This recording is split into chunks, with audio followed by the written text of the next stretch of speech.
On today's show, the Capitals make it to the second round for the first time in 7 years. How did they get it done, and what does it mean for the team going forward? I'll discuss next on this edition of Locked On Capitals.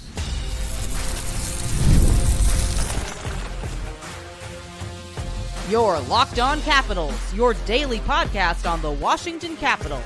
Part of the Locked On Podcast Network, your team every day. Well, hello and welcome into this edition of Locked On Capitals, part of the Locked On Podcast Network, your team every day. My name is Dan Holme. I've covered the Capitals for the last 3 seasons for Locked On and various other outlets before that. I'm also the host of the weekly show called The Caps Minute Cast, available wherever you find your podcasts. And as always, I want to thank you for making this your first listen of the day. This episode is brought to you by the Amazon Fire TV Stick 4K. Turn any TV into your Xbox, no console needed. Head to amazon.com/Fire TV Locked On to learn more. So in this edition of Locked On Capitals, we talk about the Capitals did it. They move on to the second round for the first time in 7 years. How did they get it done?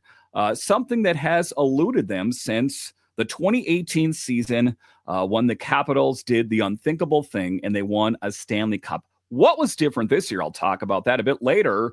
The Hurricanes on deck for round number 2. And I'm here to tell you it's not going to get any easier. No, the Capitals did have some struggles. I guess it was pretty smooth sailing, all things considered, against the Canadiens. It is going to be that much more difficult against the Canes. A bit later, I'll talk about how did the Capitals get it done. You've seen this team struggle ever since the 2018 season, where there was a real feeling like, hey, they finally got over the hump. Maybe they could string together a couple Stanley Cups here. Hasn't been the case. What makes this season different? But just to get it going here, it's been a while since the Capitals made it past the first round, and it feels really good. All things considered, this team panned in the offseason that, you take a look at the moves that were made. They went out and signed Pierre-Luc Dubois, kind of a laughing stock. What were you thinking about that?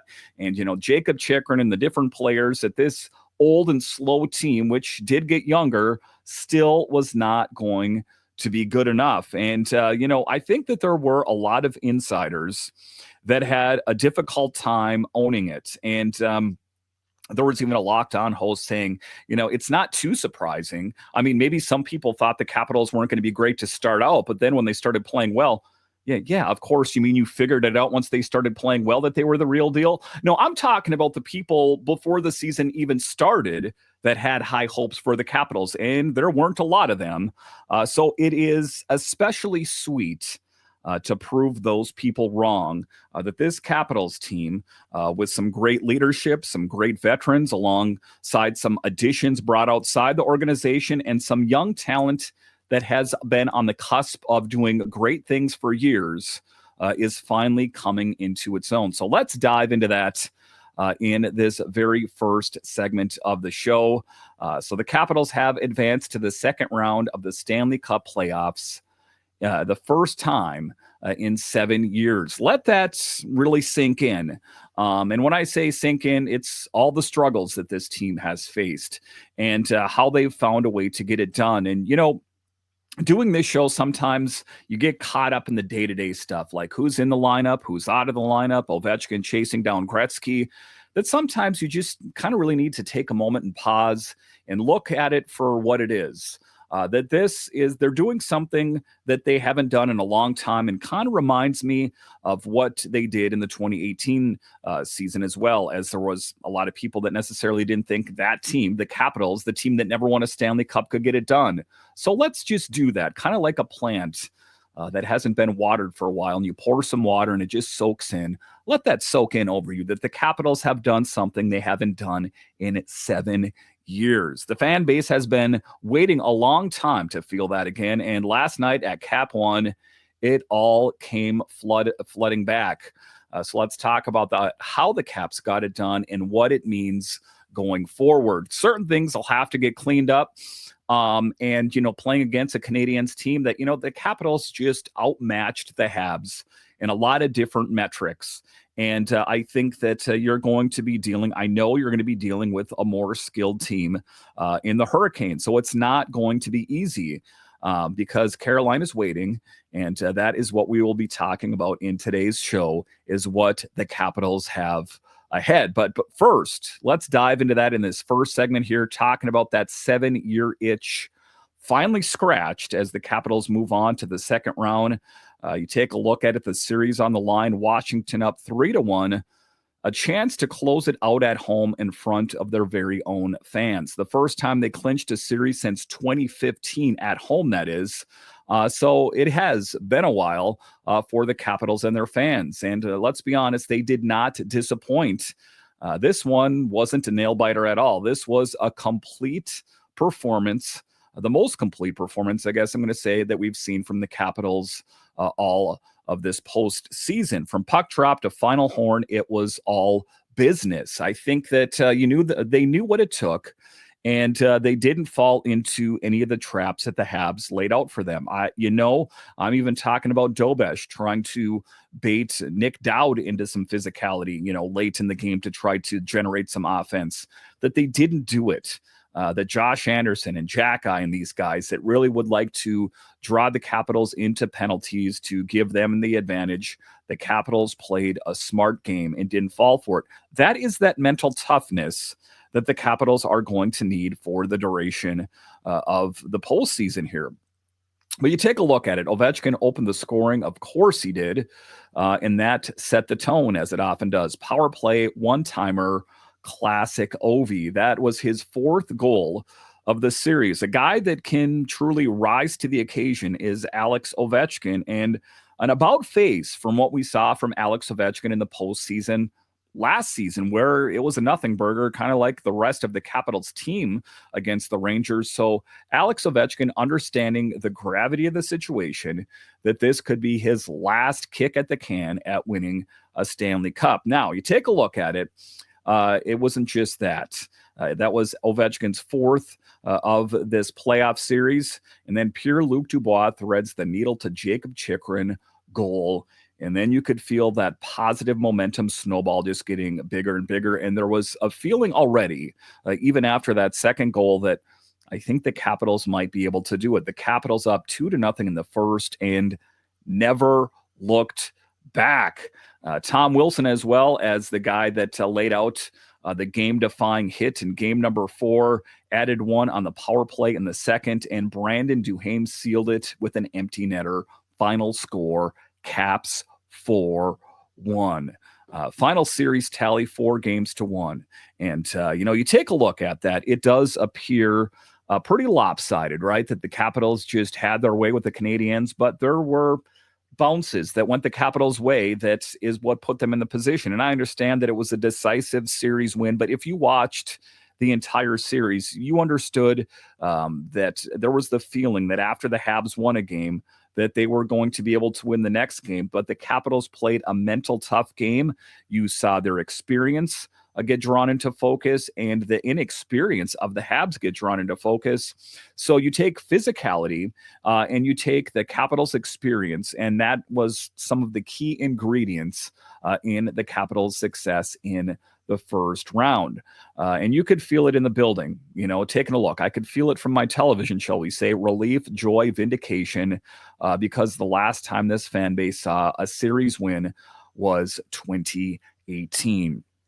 And it's about time. And, life is not a carbon copy. I'm not going to say they're going to win a Stanley Cup just because they moved on to the second round, but still a feeling of accomplishment, because despite everything that the Capitals have accomplished and Alex Ovechkin have accomplished, they still don't really get their due, in my opinion. Like, yeah, you got lucky in 2018, but take a look at my team or take a look at this team and look how many cups we've won. So there still is that feeling that if the Capitals could do the unthinkable thing and win another cup, I think it might change perceptions. Taking a look back on 2018, that magical run, the cup, the fountain swims, the one. Since then, it's been nothing but heartbreak for Caps fans. Let's run through it real quick because it matters. So say you are a bit of a newer Capitals fan and you're not familiar with the history of which I'm speaking, the Capitals, well, they have had other opportunities since 2018 to do great things. 2019, blew a 3-2 lead to Carolina. Game 7, lost in double OT. 2020, the Toronto bubble crashed out in 5. And 2021 lost 4 straight to Boston after winning game 1. 2022 pushed Florida to 6, but Tom Wilson got hurt and the wheels fell off. 2023, of course, last season swept by Rangers, outclassed 5 tries, 0 series wins. This is the season I want to believe that they break the template that has been made, that this team is good enough to make it to the first round. And let's be honest, there was some sort of, crazy voodoo magic is that what got the Capitals to win a Stanley Cup in 2018. I would find it very satisfying for this team to win another cup. Everything that's happened from this team kind of being the underdog, at least to start the season, to making it to the playoffs, to where they are right now, it would feel especially sweet. So you take a look at it. That is what they have accomplished up until now. That is why this moment matters. It wasn't just a win. It was a release that they finally were able to do it. And we're going to talk a lot more about what made the difference. But first, let's take a breath and just take in the moment that is. And I don't want to get new age hippy dippy on you here, but sometimes in life, life kind of just passes you by. And sometimes you're like, maybe I should have took a little bit more time to appreciate that. I think about that, the 2018 season that some people talk to me about. I'm like, a lot of ways that just seemed like it was yesterday, which I guess speaks to my age, but it's been a while. If you have children, I have children at home as well. And it seemed like the other day they were small kids and now, well, they're turning into bigger kids. And it's crazy how life, sometimes that is the tale I'm going to tell you in the first segment is sometimes don't get caught up in storylines and about the team is playing well and the power play and then this and the that and the other thing. They did it. They moved on to the second round. Let that soak in. And, for Capitals fans, it's a big thing. Some people might say, well, what's the big deal, Dan? It's just a sports team. Not for us. If you're watching this or listening to this, the Capitals mean something really special for you. So let's just take the moment for what it is. We don't know what the future holds. And, I've already heard it on socials. Well, the Capitals are just going to get killed against the Canes. They might, but live in the here right now. Things are feeling good around this team. They did the unthinkable thing. The first time in 7 years, moving on to the second round. For that, I'm feeling very good. All right, so coming up here after the break, we'll talk about how they got it done. In the first segment there, I marveled on the fact that they were able to get it done, and it's been a while. But let's dig into it. How did the Capitals get it done? I'll discuss straight ahead.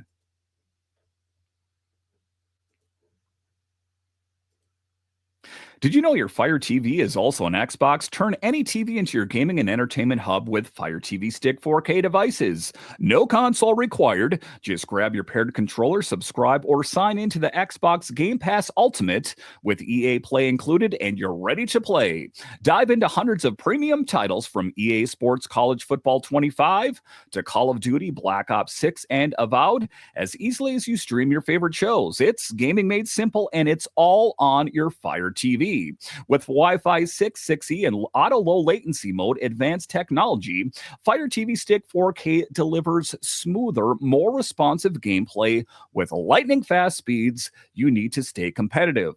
With 4K streaming, watch more than 1.5 million movies and TV episodes from your favorite subscribed services like Netflix, Prime Video, Disney Plus, Max, and more. Play high-quality Xbox games at a fraction of the cost of a console. I've tried this thing out, guys. I think you're going to love it. So head to Amazon.com/Fire TV Locked On to get started. Xbox Game Pass Ultimate subscription and compatible controller required. Available on select devices, including a Fire TV Stick 4K 2nd Gen, Fire TV Stick 4K 1st and 2nd Gen, and Fire TV Cube 3rd Gen.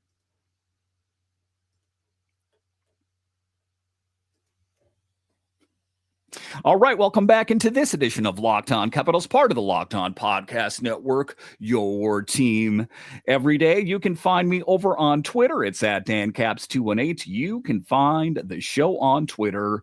It's at Locked On Caps. How did the Capitals get it done? We know they did it.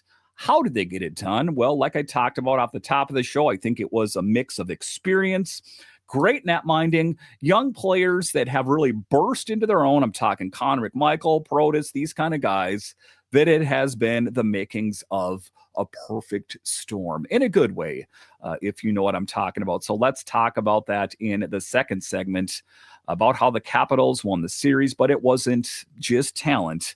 It wasn't just Ovi Magic on home ice vibes. It was execution. It was depth, and it was coaching. And something that's easily overlooked, I think, is the impact of Spencer Carbery on the Capitals. We know what he means, and I know he's getting his recognition, a front runner for the Jack Adams, all that kind of thing. But sometimes I think coaches in general get overlooked. Like, yeah, they didn't really do anything. It was the players that played. The coach didn't do anything. See some teams that don't have really great coaches. You'll understand what I'm talking about. Spencer Carbery is a guy that understands the team very well, and that comes with his history from Hershey and also the Stingrays, and just a younger coach, all things considered. That I think that he has a better rapport. And a lot of the players he saw come up through the ranks, Protas, these kind of guys, that there is that history. And whatever he's doing there, the pushing the buttons, the chemistry, the guy that is willing to hand out the attaboys, but also willing to hand out the tough love, I think is what has really endeared him to the players. Because if you lose the locker room, it's over. See Peter Laviolette. So I think that is one of the key ingredients that I think is oftentimes overlooked, is Carbery has been absolutely stellar. His game-to-game adjustments were sharp. He kept matchups clean, made tweaks where needed, and didn't let things spiral when Montreal pushed. It would have been easy to do that. This place is loud. I can't think in here. He found a way to keep calm, which they definitely needed, and they definitely did. Let's not pretend this was a walkover. Game 1 went to overtime. Game 2, Habs nearly tied it late. Game 3, Montreal wins in front of a wild Bell Center crowd. In Game 4, the Caps trailed in the third and still found a way to win. So while it was 4-1 on paper, it felt a lot closer. That is what's important. So that's what I'm talking about in this series is I think that the perception was that it was an easy series just based on, the final, the wins and losses is concerned. But like I talked about, there was the Habs pushing harder, that if the Capitals spent more time in the penalty box and, say that the execution of the Habs was that much better, the Habs would have won this series. And I guess that's how life goes, isn't it? It's all about, being in the right place at the right time and performing in big situations at the right time. The Capitals did it. They have a better top six than the Habs have. Their defense is better. Their net minding is better. That's how they did it. So it felt a lot closer, but because good teams get tested, they find ways to win anyway. And, you're talking about that Game 3, when the Caps lost to Montreal, there was a feeling that, if they win Game 4, that momentum could really kind of swing. It was of paramount importance that the Capitals found a way to win Game 4 in Montreal. Again, thanks to Tom Wilson for, stemming the tide in that game. Because I'm going to be honest with you, if they would have lost Game 4, I'm not 100% sure with you right now that they would have won the series, because momentum is huge and swagger is huge. And, Suzuki and Caulfield and all these guys engaged, and just, the bulls in the china shop that are on the team. I'm talking Jakob and Josh Anderson, these kind of guys. It could have gone in a different direction. It didn't. So let's talk about some key players and attaboys for guys that got it done. I think there's no better place to start than Logan Thompson. This guy came in hot from injury and shut the door when it mattered. His first game back was the first game of the playoffs. That was surprising to me. I really didn't see that being the case. And then the injury that he faced, where it seemed like it's going to be the Chucky show now, wasn't the case. It wasn't as bad as it looked. He said he got his bell really wrong, even though I don't know why he was reaching for his legs if he got his bell wrong. That's a subject for another time. In any event, he found a way to get it done. And that's the big thing. Logan Thompson was huge. That first period of Game 5, Montreal came out buzzing. Thompson held the line.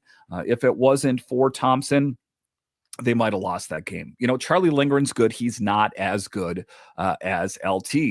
Made 4 of 5 critical saves before Ovi got the opener. And momentum, like I talked about, your team exudes confidence that oftentimes the team that is on the board first wins. Not a rule, but oftentimes.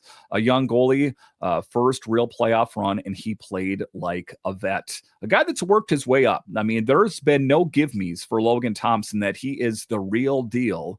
He put in the sweat equity to get where he's in right now. There was no fanfare playing college, he's just, shooting straight to the moon. The guy worked through the ranks to get exactly where he's at right now. Connor McMichael, I talked about this a couple summers ago. This needs to be the season for Connor McMichael. Peter Laviolette's like, nah, I'm not really too interested in him. He's too young. He's unproven. That was the perception under the Peter Laviolette administration that, it's going to be my veterans that are going to win all of this. That is what I'm going to do. That is the thought process that leaves him jobless right now. But Connor McMichael played with confidence and did not look overwhelmed. He's one of the guys now. He's not the young guy kind of gushing and like, oh, man, I'm playing with Ovechkin. Wow. No, he is one of the guys now. And just a huge player right now and in the future. Love Connor McMichael's game. He created chances, drew penalties, and showed why he's part of the next wave of Capitals.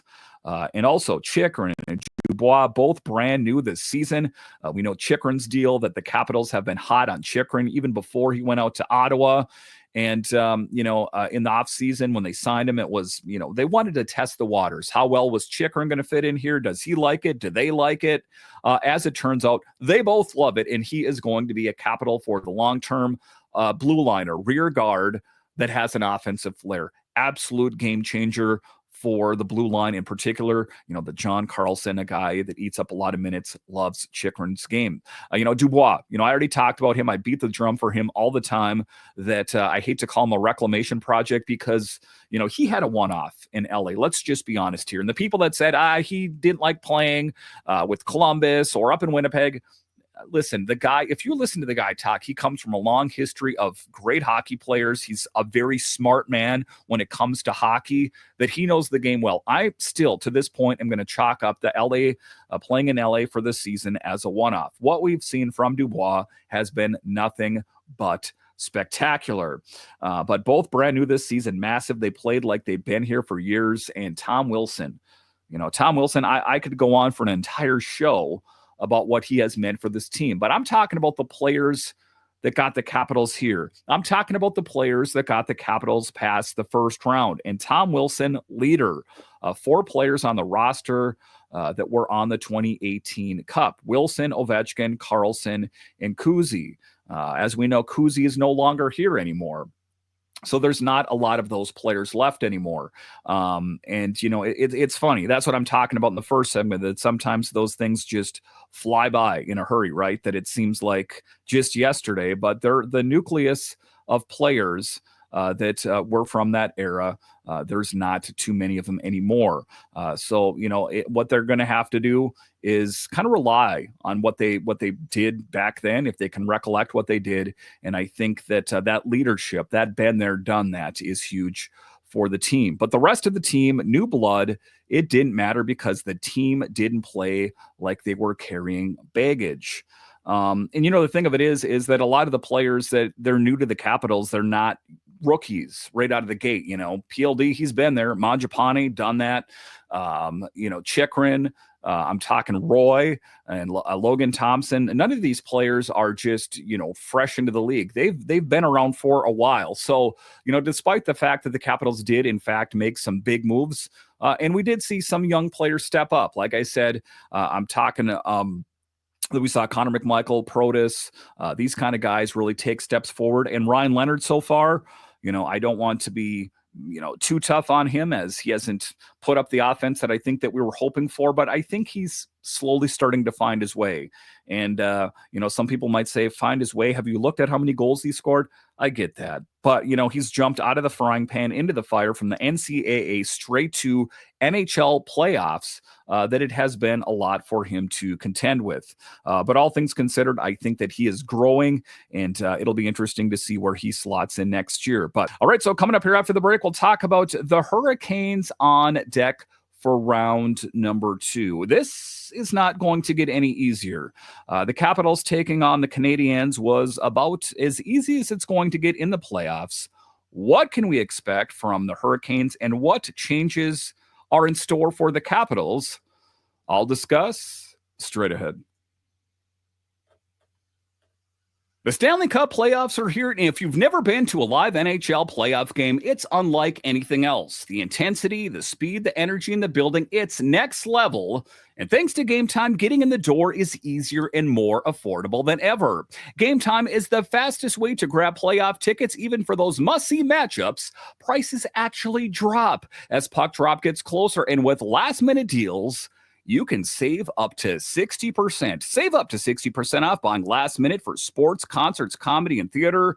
Shows the total cost up front. No surprise fees at checkout. The app even shows you panoramic views, so you know exactly what you're getting before you buy. I know I'm protected, whether it's cancellation protection, job loss assurance, or their 24-hour guarantee.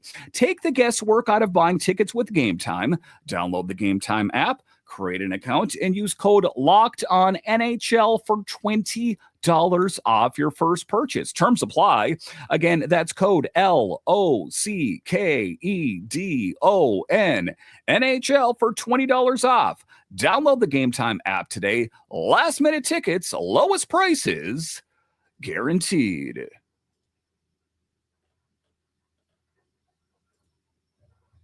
All right, welcome back into this edition of Locked On Capitals, part of the Locked On Podcast Network, your team every day. The best way that you can help grow the show is to subscribe to Locked On Capitals on YouTube and comment anything down below. So the Capitals did the thing. They moved on past the first round. The Hurricanes are on deck, and what to expect.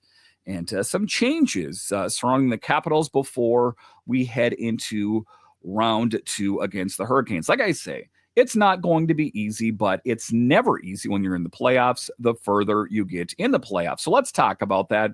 Carolina Hurricanes, this is going to be a grind. They just finished up the series against the New Jersey Devils. If you take a look at it, the Hurricanes defeated the New Jersey Devils in 5 games in the first round, winning 4-1 in game 1. The series concluded with a 5-4 double overtime victory for the Hurricanes in game number 5. So it is going to be difficult. But like I said, I think that if the Capitals can make it past this round, I think that it will be easier. So you take a look at it, what to expect. I think a physical series, and I think that ties in with how the Capitals play. Physicality. The hard part about playing physical all the time is the chances of getting injured. Your body's only going to hold up so much to just throwing it around, that it is what it is, but the Capitals are going to have to play a physical game against the Hurricanes. But Carolina's system, it's tight. They pressure the puck, they forecheck relentlessly, and they do not beat themselves. That's a challenge for the Caps. This is where the coaching chess match kicks in. I'm talking Brenda Moore versus Spencer Carbery. One of the intriguing storylines, like I talked about, that you don't really think about, that it is a battle of the mind. Brenda Moore versus Spencer Carbery, who will reign victorious. And, you take a look at it, net minding, I think for the Capitals, I think could be an advantage over the Hurricanes. Can Thompson hold firm under the kind of pressure that the Canes are throwing in their direction? Again, we have seen issues with him, even before he got injured the first time that his play took a dip. If we can continue to see an engaged Logan Thompson, I think the Capitals will be in a good position. That is, if he can continue. But because Carolina, well, they throw everything at the net. They could be a low-scoring, high-intensity kind of series. So that is what the Capitals are up against. That pepper the netminder with a lot of shots and good things will happen. That's what Rod Brind'Amour is going to do. The Capitals also did make a move today. Clay Stevenson heads back to Hershey as the Bears prepare for their Calder Cup action, and Mitchell Gibson comes up, gets the call up. That's huge. Thompson and Lindgren are healthy. Stevenson wasn't going to play unless disaster struck, and now Hershey needs him for their AHL playoff run. Let's hope the Bears can do it as well. I mean, this is an organization. I'm talking Capitals. I'm talking Hershey Bears that are playing some great hockey. He had a solid year down there, and Gibson now slots in as emergency number 3.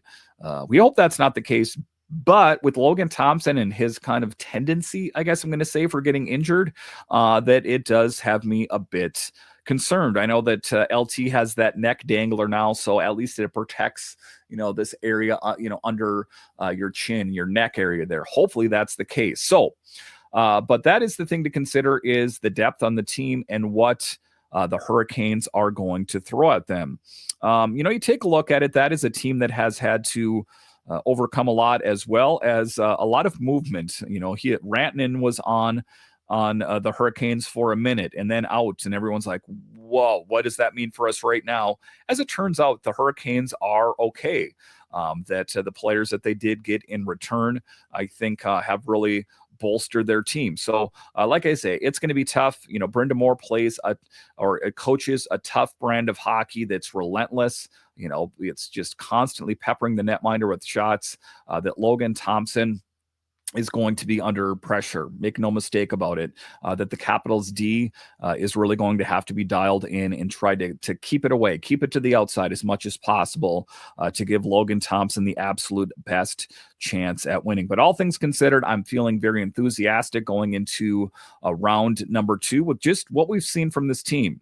That there were questions, like I say, despite what we saw in the first round, that it could have gone the other way, but it didn't. The Capitals found a way to overcome, and that is what has me ultimately feeling enthusiastic and optimistic going into the second round. Hit me up on Twitter or on YouTube. What are your feelings on the Caps? Vibe check surrounding the Capitals. Do you think they have what it takes to make it through the second round and move on to the next round? It'll be interesting. I think the Capitals have their work cut out for them, but like I've said on the show, don't doubt the Capitals. They will prove you wrong every single time. All right. Once again, I want to thank you for joining me on this edition of Locked On Capitals, your only daily year-round podcast covering the Capitals. And I want to thank all of you that listen on the audio side and watch this on YouTube. You are what makes this show successful. When you're done here, head on over to Locked On NHL, as they have you covered 5 days a week, available wherever you find your podcasts